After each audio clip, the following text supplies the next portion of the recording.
Welcome to the Autistic Licence podcast. I'm Leo in Suffolk, England. I'm Siana. I'm in Carrickfergus in Northern Ireland.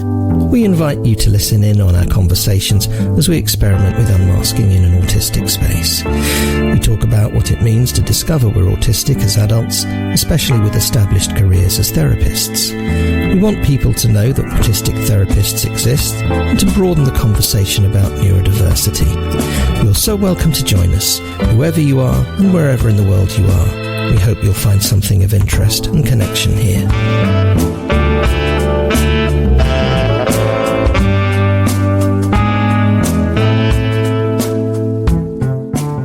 Hello. Hello. Happy Monday. Well, there is some light.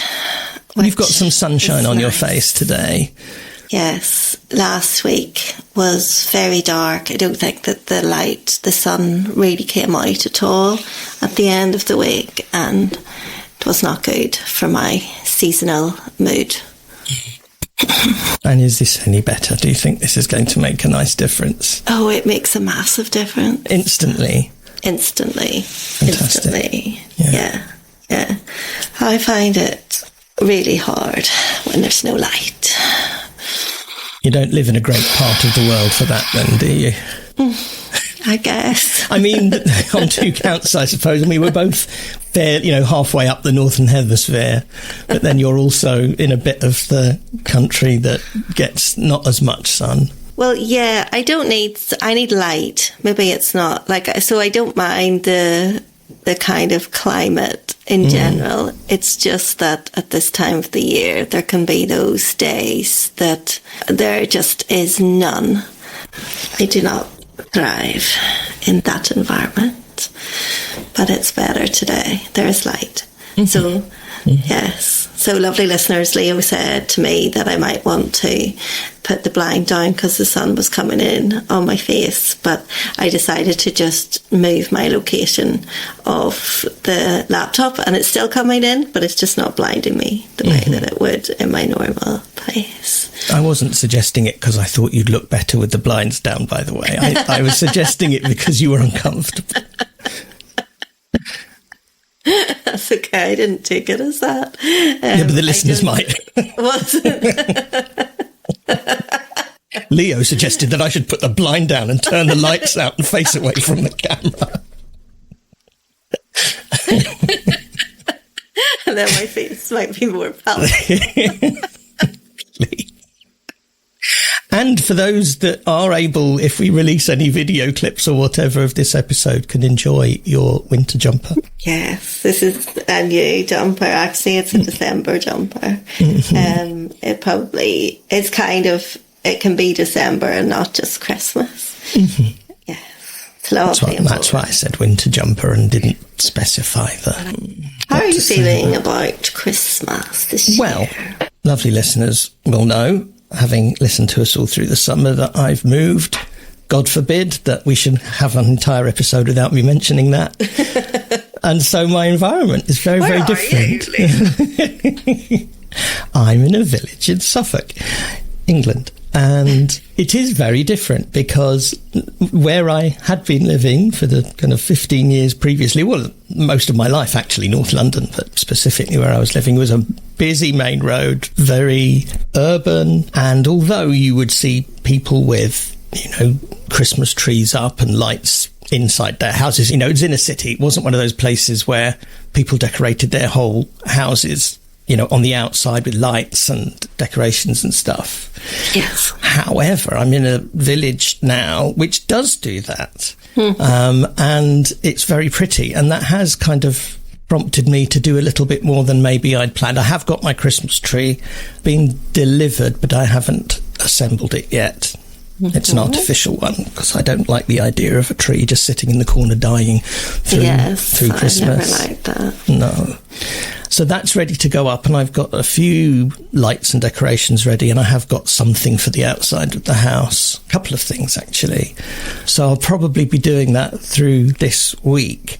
and having kind of, I suppose, social permission, social encouragement to do that because other people around here are doing that, then I think it is going to feel quite a lot more Christmassy than it has for a while. And I suppose I'm umming and ahhing about whether to mention the religious aspect of Christmas, because that I would suggest that for most people here being in the UK, Christmas is a holiday season before it's a religious one, if that makes sense. And one half of my family being Jewish and the other half being Church of England by heritage, I will also have a Hanukkah, the candelabra for Hanukkah, for 8 days, and I light the candles for that as well. So there's always a difference. There are some Christmas decorations up. There's the Hanukkah. They sometimes overlap with Christmas because Jewish holidays are on a slightly different calendar. So, to summarise, I'm more ready for a Christmas environment than I usually am, especially at this time. Yeah.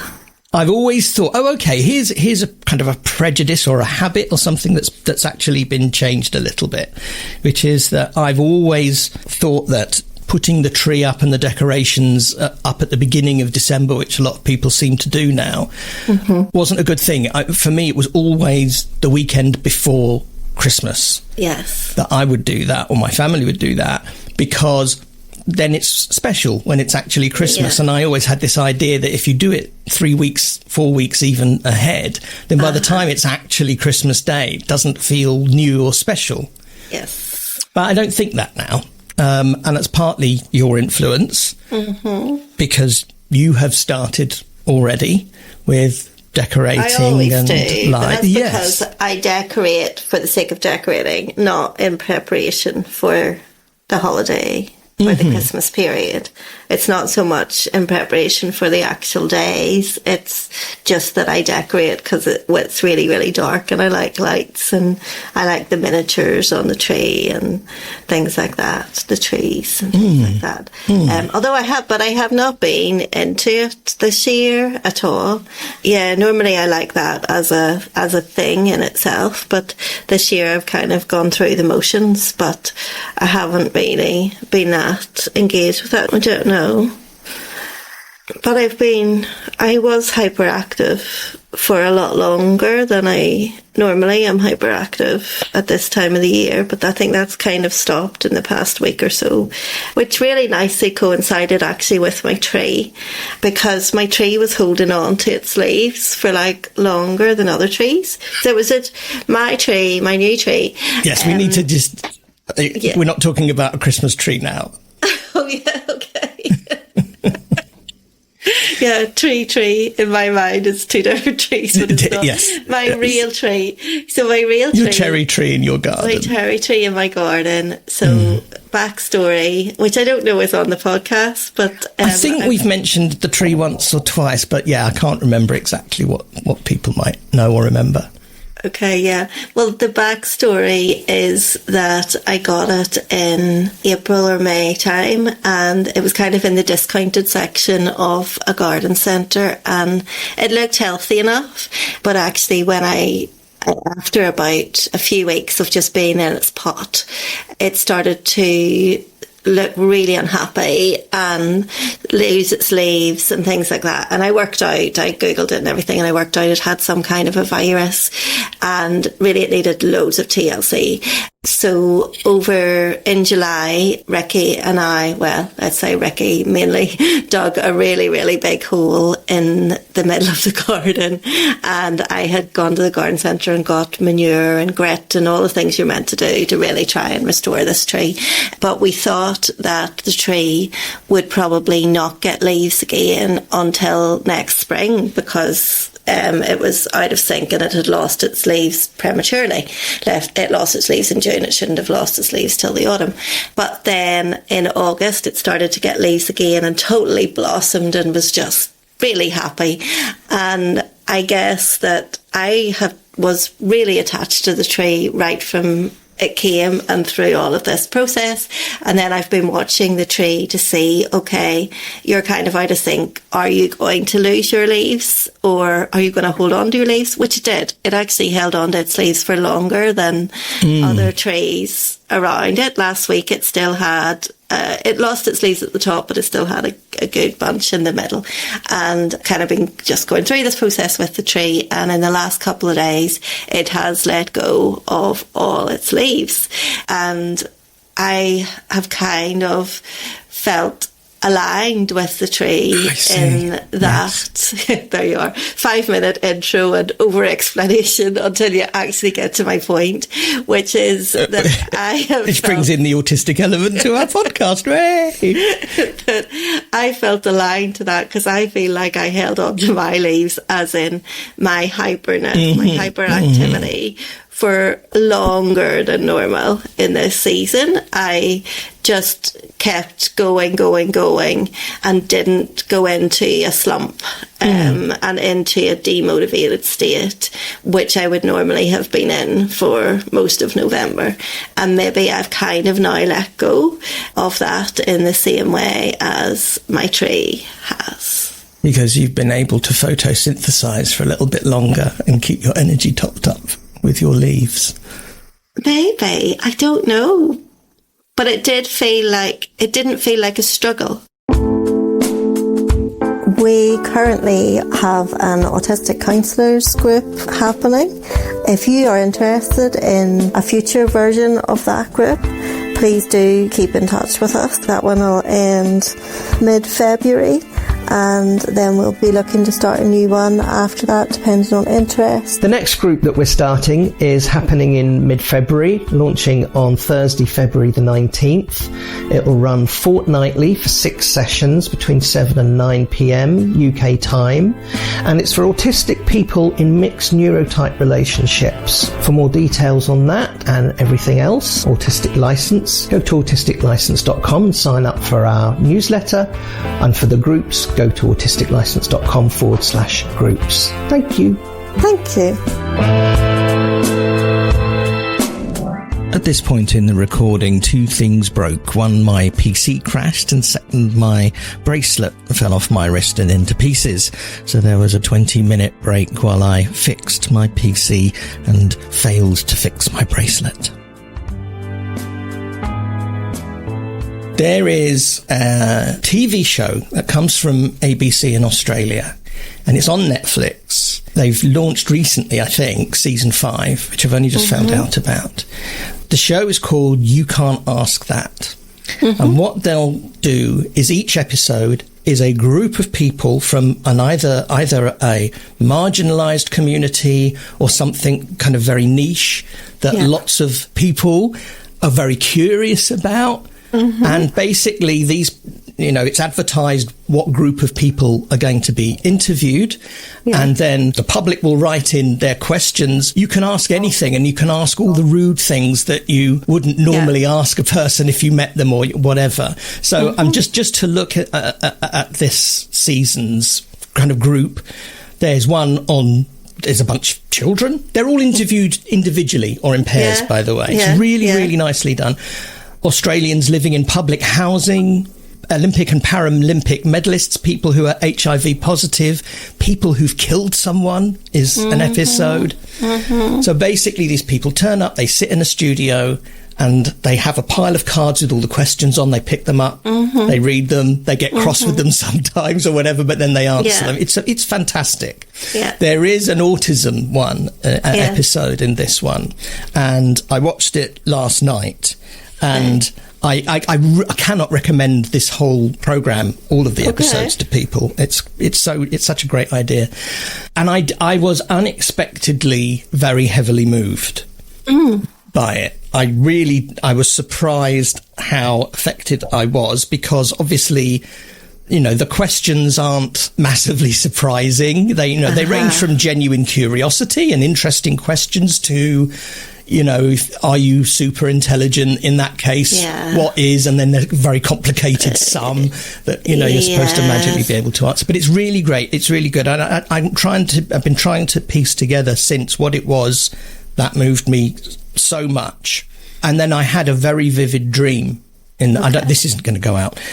I'm telling you. Not? Okay. Well, let's see. Let's see.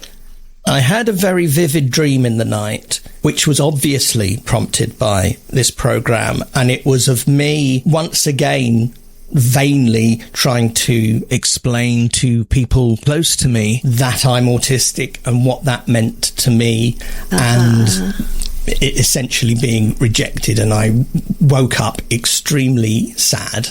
Yes. And maybe there was a filter going on in my head while I was watching this program where obviously it really emphasizes you've met one autistic person, because there were certain things of certain people that were being interviewed that I really, really related to. And other ones not so much. But of course, we're all in the same universe and also doing what we do and working with the people we work with. Then all of these things are familiar to me, either directly or vicariously. Yes.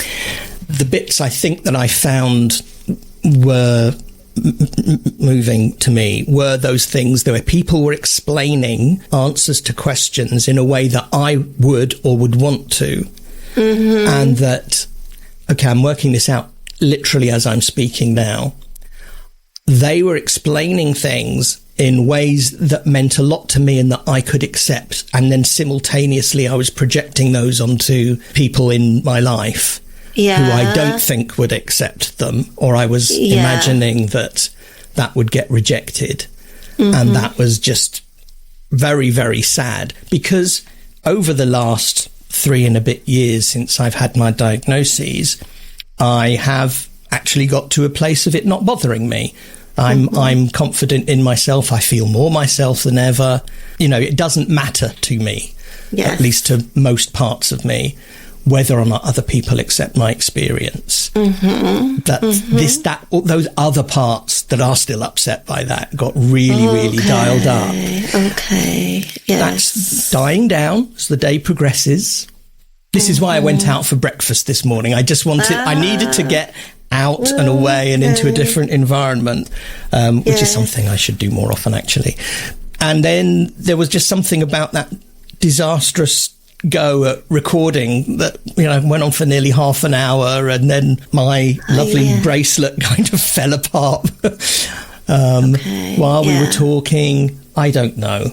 So I'm probably feeling a bit raw, and I'm a bit surprised at how raw I'm feeling at having those parts activated, I suppose, coming to the fore and going, no, I'm still really upset about this, about not being fully accepted. And I'm very confident, be speaking for a lot of people, especially a lot of late diagnosed people, that actually, it gets better, but it doesn't go away.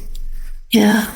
I don't really engage with that stuff very much. I think it's shut away for me, almost like there's no chance of it, so don't even try, so that's, so I can recognize that.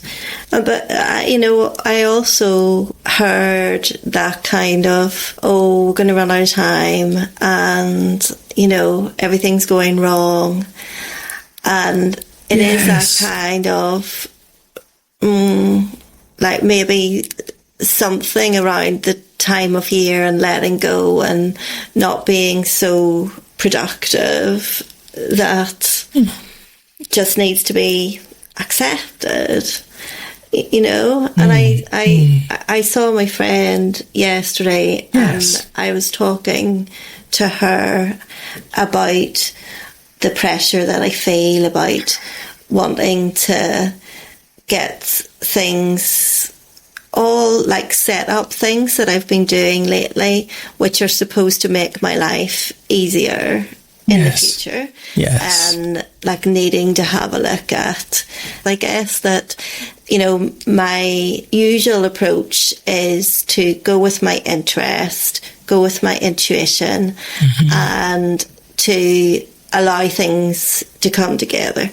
But something has happened for me where, because my daughter turned 16, there is a limit on my access to benefits which support my income, which I have needed as a single parent in these years. And with that looming change coming up, then I'm feeling like I need to be more responsible financially, and that's led to some changes in terms of what it's possible for me to offer low cost or free or whatever anymore. Yes. Because effectively that was being supplemented by me being able to be on benefits, which is a whole question in itself. Yeah. You know, whether that's even right, because that comes back to like your definition of things. And where I say I have to be more careful financially, it basically means I have to be more careful to charge and not, you know, it doesn't mean more careful financially because I'm like spending excessively. I don't spend excessively. It's more just about being able to live. Like I'm still under to be able to get benefits means you're still living underneath what the powers that be deem that you need. Yes. But there's something in that where my perspective as an autistic person as well, and as somebody who just doesn't kind of get capitalism or definitions of success or things like that, but also can live in a bit of a, you know, risky place in terms of that, to be able to come together without strategic business planning ever. But that doesn't mean success in a monetary way or anything like that. Anyway, at this point, I have come to a place where it's absolutely imperative that I look at that stuff, because the figures do not add up unless I bring in some changes in how I work and how I charge and things like that. And I have wanted to get a lot of setup in place so that I don't have to spend time doing that when I literally just will have to see more people, if I'm even capable of seeing more people from an energy point of view. I was talking about that. I can't remember what my point was on this. Maybe it was just to like notice it. Yeah, I don't actually know what my point is. Can you help me? Do you know where I was going?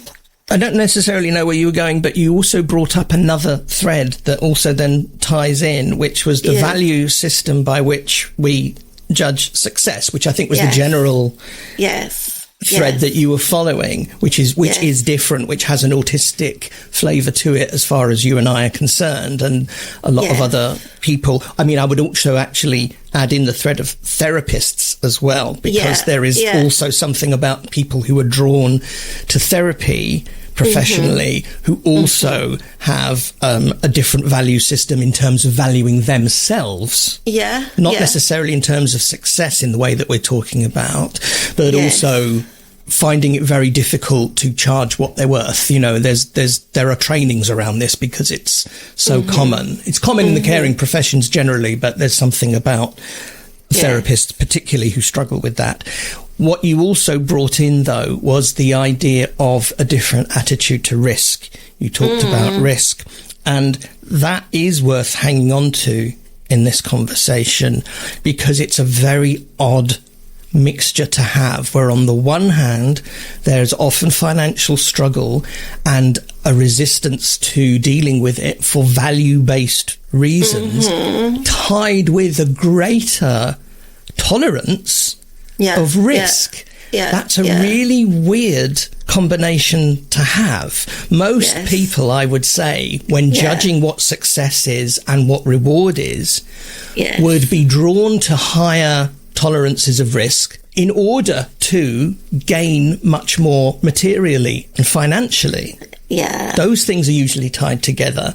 It's an odd thing that we can only speak about, you and I, that you and I do have a much more relaxed and comfortable relationship with risk. that isn't driven by, I must amass as much as possible, but just rather that's more likely to succeed. There's a logic to it, but it's still not going to be tied to a measure of success that most people would recognise. It's not going to necessarily lead to more monetary value. In fact, it could lead to less, and I think that's why I'm almost like, well, let's get all this done now, because then there might come a time whenever I simply can't, because all my energy has to be taken up in practice, just practice.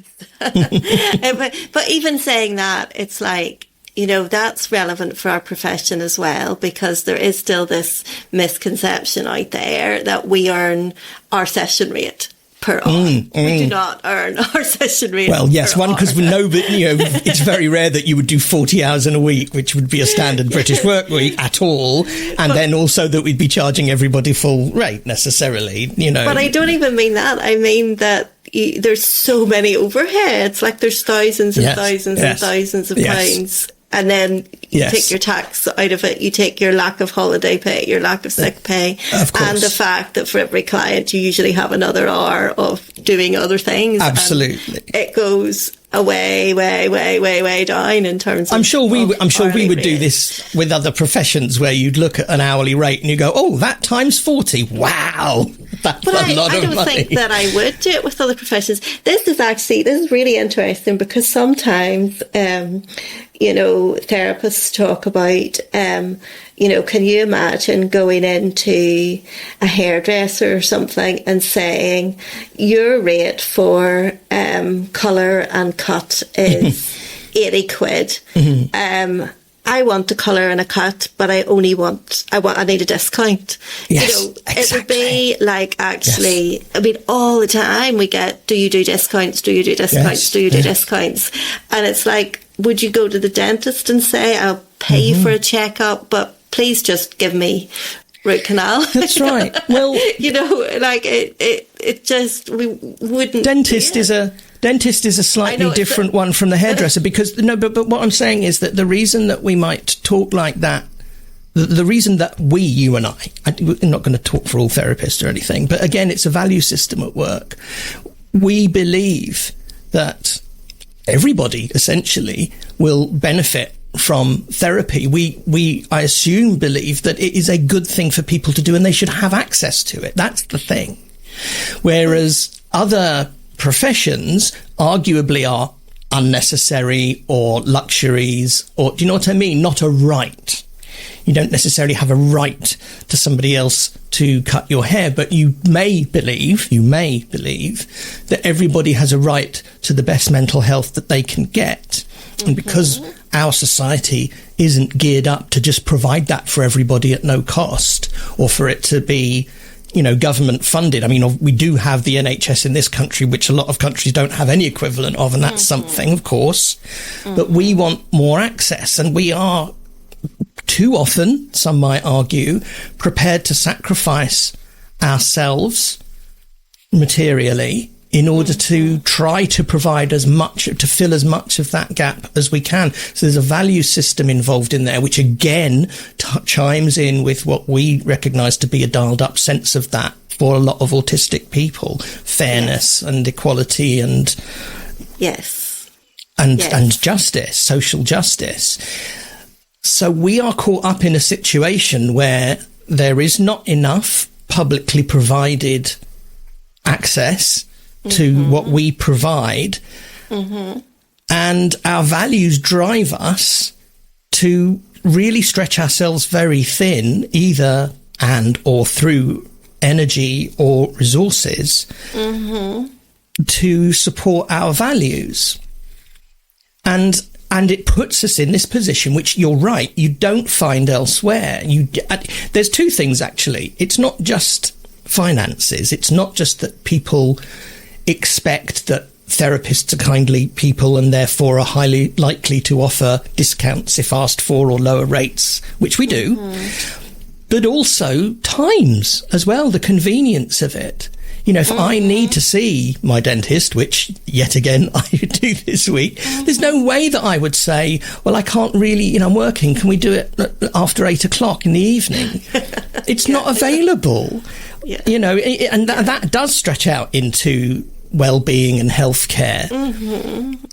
But people expect it of us, and which we collude with because we do often provide it.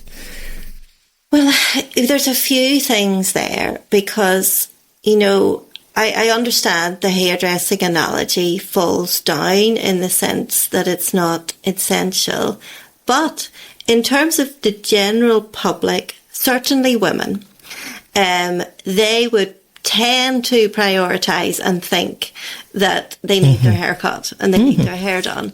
And many people, if pushed on it, would actually say, I need my roots done. I need my hair done. Now, I know that sounds trivial, but actually some people, you know, and so how they value hairdressing as opposed to therapy would be that it would be like, well, yes, I have to pay for that because that profession values themselves. So I'm not going to ask my hairdresser for a discount, but I'll ask my therapist for a discount. What's the difference? You know, your pot of money, but then think about everything. So the people who install gas for heating, you know, people are freezing.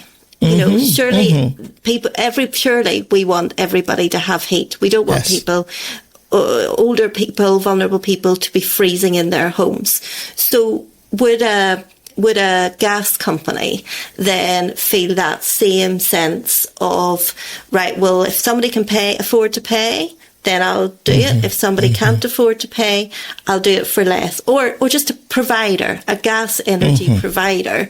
You know, are they, and obviously there are schemes, yes, but you're right. Like no, you're right. But we can't, that is like taking on the whole capitalist system, like we are some kind of a solution. That's and actually right. We're only a solution for the ones that actually ask us. Yes. And then arguably, if we didn't do that just for those who asked, but we then were making a decent income, then we could choose very strategically where to give back our money. And I think a lot of people in our profession do that. Yes. They will lean in towards high revenue streams of their work and then maybe set up a low cost practice or targeted maybe at a specific community. The plumber energy thing, that's a very valid comparison. It's the one I always used to use as the comparison was a plumber. If your property were flooding and it was an emergency, that is absolutely a need. And also, though, I did want to track back. I wasn't putting the hairdresser thing in a luxury package. I'm saying that some people may see it that way, but you are right. If you don't look a certain way, and you're right again, particularly for women, probably, then you are at a social disadvantage. You may well be at a professional disadvantage in a way that really could negatively impact you. Also, there's another crossover, of course, with hairdressers, that a lot of them will say that they are therapists, because people talk to them and tell them intimate things, and they have that. There is a service there. There is part of it for a lot of people. Yes. So it is unfair of me to hint that there are certain things which maybe I put lower down on a value list because in terms of a service. Well, I choose to have no hair. Let me emphasise that. And while I grew hair, it was important for me to go to my local Turkish barber and have, feel nice by being attended to in that way. Of course, I'm autistic, so I didn't say a word to him, but there wasn't any conversational therapy going on there. But these things do become, actually, then there's yet another branch which we can follow up another time, are the things that actually are luxuries to most people, but are actually essential for us as autistic people. Yes. There are material things which other people won't find at all important, but are necessary for our psychological survival, and that will vary massively from person to person, and maybe that's something to come back to. Although it does fit in here again, a different set of how we value things or ourselves and what we consider to be success. So maybe let's just, I feel a need to want to narrow down on the success part. Okay. So what we were talking about in that previous episode was how we measure success for ourselves, because we don't do it for other people, actually. I would perhaps argue that an autistic person is actually way less impressed, if you like, by somebody boasting about what their measures of their own success are. It's kind of meaningless. It applies to celebrity as well. You know, it applies to that whole speaking truth to power. It's true of how we view or don't view hierarchies, social hierarchies of all kinds. And so our measures of success are different. And and I think often, gosh, there is so much to this, masking and the please others driver also becomes a very big part of how we measure success, back to being indispensable. If I'm providing enough value and service to other people around me, then that's one of my measures of success. But actually what it is it's a measure of the ability to survive and perhaps even thrive. But it's certainly not to do with material things. It's to do with being of value. Wow. And that, as a woman as well, fits into the patriarchal idea that women, ideally, in that view, you know, offer for nothing, for free, you know, attentive, warm, kind, compassionate, you know, that's how they're meant to be. Presence. And so inadvertently, you know, then by going along with that, I'm performing that duty par excellence. You know, if I buy into, yes, I'll do this profession and that's what I'll do.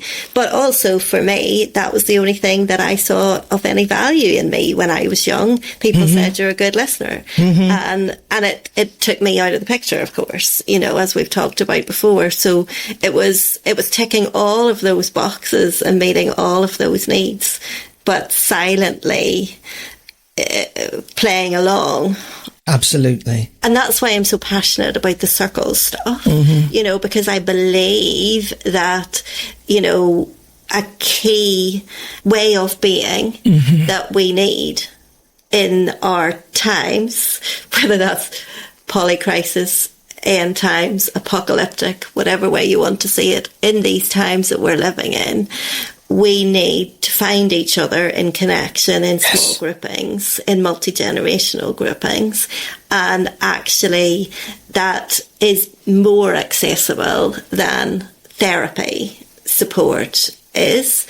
And everybody's so disconnected and, you know, all of that. So part of my passion for bringing in circles is as a response to the political climate, but also recognizing that those are, you know, those are the feminine attributes. Circles is not gender specific, although there is a women's circle movement. But what that really means is the feminine aspects that have got eradicated and burnt through the witch trials and you know, things like that. So all of that has been eradicated. All of that needs to be refound. And as a therapist, I am well placed to be part of that movement and to be go in a different way rather than within the patriarchal capitalist society. However, in order to do that, I have to do a lot of unpaid work and energy. I have to pay for training. I have to vision things and do setup to set all of this up. And I have to do that with limited energy when also running a therapy practice and facing a benefit cut. And being autistic. And being autistic, you know, but I want to do that. And in many ways, that's my giving back. I can't give back to that as well as cut price everything else. I think what you were saying just then in your explanation of your own drive toward circles and the qualities that you were talking about that you want to support and encourage is really, really important, and needs to be more widely understood. It explains something to me in terms that I hadn't put together as clearly as you just did. I just want to mark that. And also, I am going to just bring it back to my own experience again. You made sense there of, I don't know how else, we haven't yet got the language to say feminine qualities in a way that isn't gender binary, you know, and I don't know how we're both to do uncomfortable that. with that, and we're just recognizing that. But nevertheless, my struggle with gender, and having that interpreted or misinterpreted, or the expectations of what it is to be a man. Again, you've really crystallized that very strongly in that it's, again, part of an autistic experience. It's part of the value system that drives me to be a therapist, which also project, all my life, something about my gender. Yeah. Which is interpreted in a way that I don't think is helpful for anybody. And so I keep coming back to the discomforts of the expectations on me as a man, or somebody who presents as a man or has male markers, however you want to define that, while still not being in the slightest bit interested in my own gender. Yeah. Other than the fact that it's been so restrictive, not sexually, not biologically, for me, but just in terms of this disproportionate weight of expectations or confounding expectations by having those qualities which we are at the moment referring to as feminine or softer or, you know, and that also comes into markers and measures of success. Yes. I'm not doing what Western society expects of a man in terms of amassing wealth and material and being, you know, I don't have a family that I have to support in that way, but, you know, if I did, I'd have to battle with that. Yes.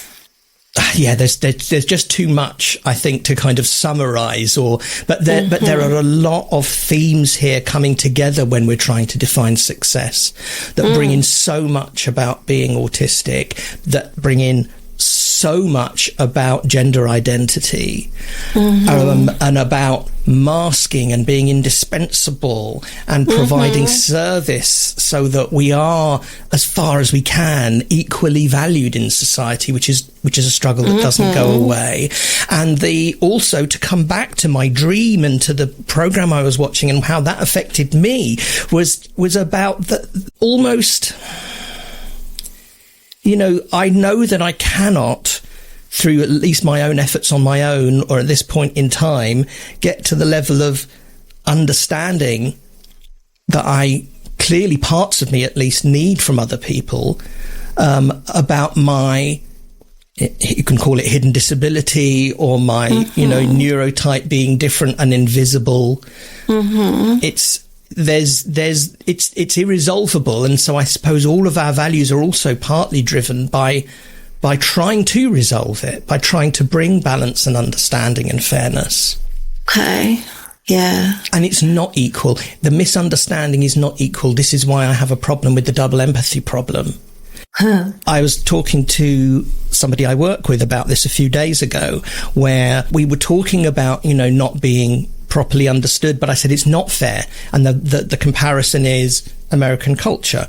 We do, wherever you are in the United Kingdom, you do not have a problem understanding American culture because we're so steeped in it. So we can understand any TV show or movie or whatever, well, no matter what the accent and how heavy it is, because we're steeped in it all our lives. Whereas if you're in America and you're watching some show or movie from the United Kingdom, unless you've got a Cockney accent or a posh English accent, there'll be subtitles, because it's not anything to do with intelligence, it's just to do with exposure.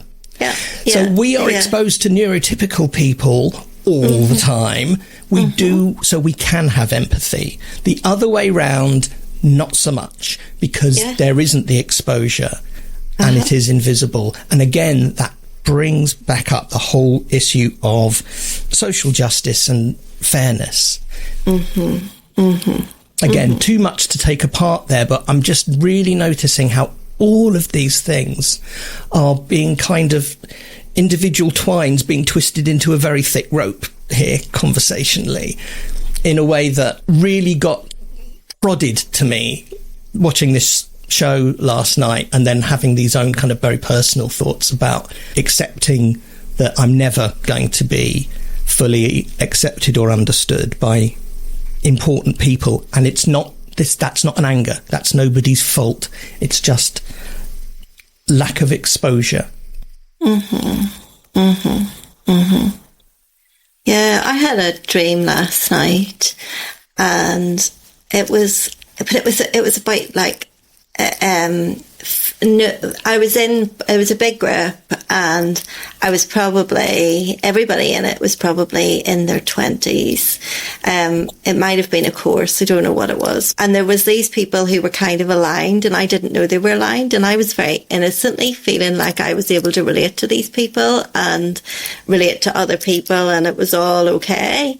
And they were like actively hating me, like, so it was all like this whole big thing that I just was not getting. And then it all came out in the end, and I was utterly shocked because I did not see it coming. And there was like one or two people who were like looking after me, and there was actually this older, I think it was some kind of a course or somebody, an older person who was attending to it and could seeing it like bullying or something like that. But I'd never had anything like that, and I couldn't think of like a time when it had happened or anything like that.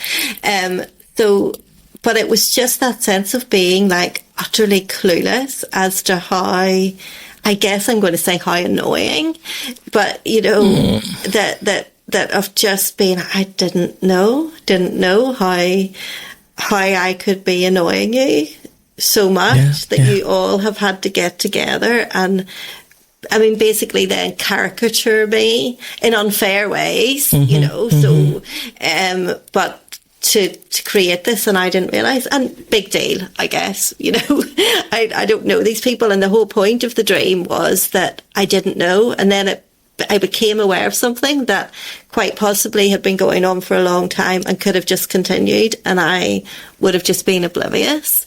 But I guess it ties into like, I was just autistic. I was just myself. I wasn't these horrible things it was like a caricature that was being promulgated, you know, that these people were getting together and one.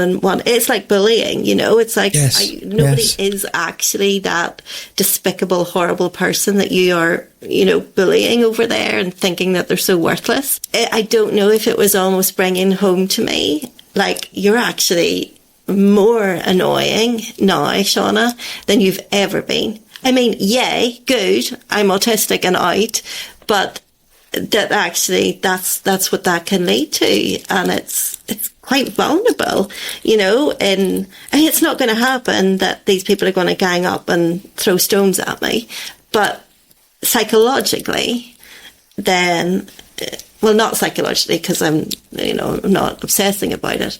Do you know what I'm saying? I really know what you're saying. It's very moving. And you and I, it's interesting, you both had dreams illustrating our different angles on this at the same time.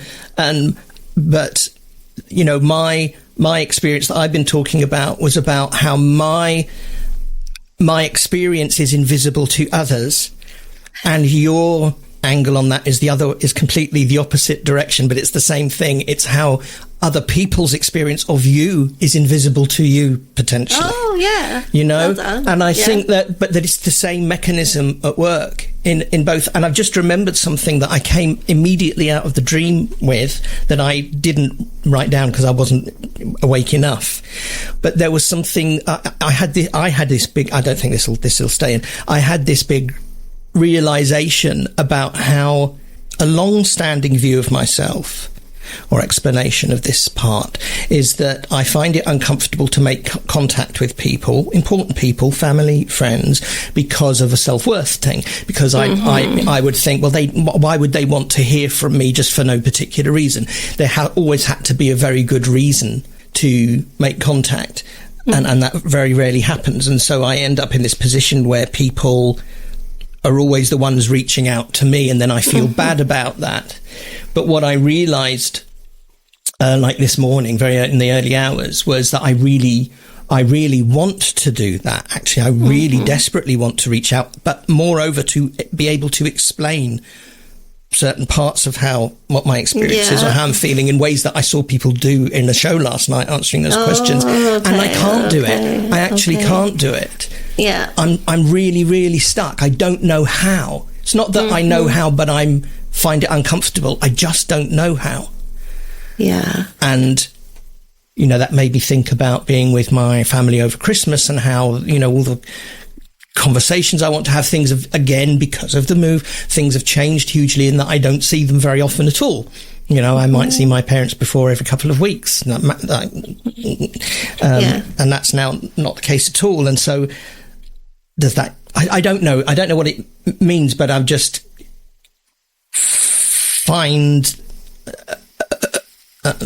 well, there you go. My speech just got stuck because to embody the stuckness that's brought on. So it's difficult to be an autistic person. Yes. And you brought it back to Christmas a bit, because obviously we are in the flow and we need to wrap it up. And we had, maybe this is just how it is. This is just what we've always been like when we think, oh yeah, probably whatever we record today is going to be Christmassy and it's going to go out as quote unquote our Christmas episode. And this will, because this is where we're at. And it's more like a seasonal thing. This is beginning of December 2025. This is where we're at then. And it just kind of reinforces that we can't really tell ourselves what we're going to talk about, because it's just not yet. No, it's just not going to happen. No, but that comes back to, I think, what I lost a wee bit earlier on, which was what my friend was saying to me. Oh yes. And I don't want it to be elusive now when I try and get back to it, but I think what she was trying to do was to help me to trust myself that, when I get too into planning and there's a limited time on this and I need to get this done by this time frame or it'll not happen, and it really needs to happen, that actually getting back into the things will fall away that need to fall away when they need to fall away. And actually that makes me think about my tree as well. And something about, it's just not possible, as if you're being true to yourself and continuing to be true to yourself, there are some things that are just never going to be possible. And that means, as an autistic person, that just means as a person, as a personality, that some of this just is going to be as it is, and no amount of kind of trying to be strategic or trying to plan some of that is just going to sabotage and get in the way of what needs to happen. Yeah, I think that yeah. So anyway, have you got, sorry, go, and then we'll do summing up about. Well, I was just going to say there's peace in that, because that's acceptance. And realizing what's possible and what's not possible, or what's inevitable, then we can exercise some acceptance, and there is some peace in that. Simultaneously, there's absolute heartbreak. Yeah. That some of those things. Some of those things are impossible. I am heartbroken that I'm never going to fully be able to communicate my experience to people who are important to me, and they're not going to be able to understand or fully accept it. not because of ignorance, not because of hatred, not because of any of the bad things, just because it's too different. Yeah. Yeah, okay. So then my equivalent of that then is this sense of this looming benefit cut, which might actually make the difference between me being able to get the circles off the ground the way I want to get them off the ground, and that I may not get to see that happen. And that's part of why I've been, leaning into the hyperactivity. Yes. Because of a sense of the time critical nature of it. Otherwise, I won't get to do the thing that I passionately believe in. And that may be what that is. And actually, that's not my fault, and I'll have to realise that. And also, of course, there's more important things in the world, so I've got to have that perspective as well. But I just have to, there's limitations and so something about that. Have you got any last kind of comments or reflections before we finish up today? Not to introduce, this isn't an element of toxic positivity or trying to polish a turd or end on a happy note, but there is a genuine appreciation of my privilege in being able to connect with neurokin. That is the best thing that I have to go alongside what we've been talking about today, and that I get to do that to an exceptional degree. And part of that is the people who listen to us and who make connections, the people I work with, which means that, literally 95% of my interactions are with autists and you. You won't want to keep that in because it will make you cringe, but... I know. I might be able to allow I hope so. It's a nice thing, and it's not... Yeah. Well, that has become hugely, hugely important and appreciated. And season of goodwill to all humans. I want not to just all mark humans, that. All beings. All beings. Yes, you're right. Of course. Season of goodwill towards every living. Yes, and it shouldn't be a season. Of course, it should be a way of just living. Okay, you can have some goodwill for the next few weeks and then forget it. There's a nice out for us. There you go. Trivialise the whole fucking thing. I am genuinely appreciative of that. And yes, no, I would definitely say beings, because, the animal world gives me a great deal as well. Yes. And plants and trees. Biodiversity. Yes. Thank you so much for being with us, lovely listeners. We will talk to you again soon. Hope you have a lovely, restful holiday period, whatever that means to you. Speak to you soon. Bye-bye. Bye-bye. Thank you for listening to the Autistic License podcast. You can connect with us via Instagram, Facebook, YouTube at autisticlicense.com or by email at autisticlicense@gmail.com. We spell license Licence. We also have a Facebook community. You can search for Autistic License Siana and Leo. Siana spelled Siana, or you can click on the link in the show notes.